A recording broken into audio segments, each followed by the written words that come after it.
Why did you decide that you would project these on statues or public buildings and architecture? Because your work has been celebrated for doing that sort of projection on architectural and public space places. Why do you do that? Why do you take these stories to public places? Well, I work with people whose voices are not heard or who are not really themselves part of public discourse. There may be things discussed in the name of those people, but they themselves have limited access. So once after this kind of education in learning how symbolic structures could be reinscribed in order to speak on contemporary issues, and after learning how to work with people so they can speak through those instruments, I move into engaging public monuments with all of that knowledge. So basically lending my know-how to those who may then take advantage of prestigious monuments, their scale and respectful presence in public space, and speak through those structures of their experience, and also share their kind of critical vision with the public. Public space is being made in those acts of communication and exchange. That's for sure. Otherwise, it becomes either dormant space or actually private space, even if it's open and public, because it's simply guarded and preserved by those who practically treat it as their own environment. Everybody knows it's the statue of John Harvard is already a projection by a very good artist, sculptor, Chester French, who decided to actually project a student onto John Harvard. So it's a student who is impersonating John Harvard, sculptured by Chester French.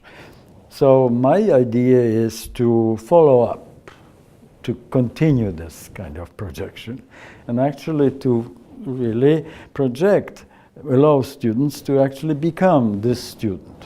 Is there a theme or topic that you're hoping to guide them towards? No, there is no Lichtmotiv here. I just ask one thing. Please imagine yourself being John Harvard and just decide what it is that you should be saying to other people. What's in your stomach and your heart and your mind. Obviously, becoming a monument in this case is already acknowledgement that a person is already a monument. We are all already monuments to something, because we remember things, we went through experiences, and we keep them, or they are kind of inscribed in our unconscious, or we struggle with memories. We have all sorts of dialogues with the past. So we are monuments. Some of us are monuments to our own trauma. Given the knowledge and the time you spent in your craft, is there a public opinion that you would like to change that impacts what you do? Public opinion. Public opinion that you would like to change? Well, depending on the project, of course, when it comes to war veterans, the public opinion is kind of basically based on largely ignorance about the conditions under which those people function and where they're coming from and so forth. It's very difficult to understand somebody else's trauma or like war experiences, period, war-related experiences, unless you went through war. So veterans understand veterans, soldiers understand soldiers, and that's their family. They have less understanding among their own family members than among their colleagues, who coming from war. So it's not about the changing, meaning the interrupting the silence and misunderstanding and alienation. That's the objective. We all should try to break those boundaries and help people to share difficult experiences.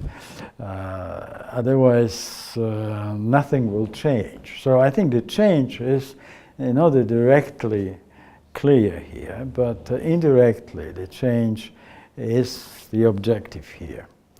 That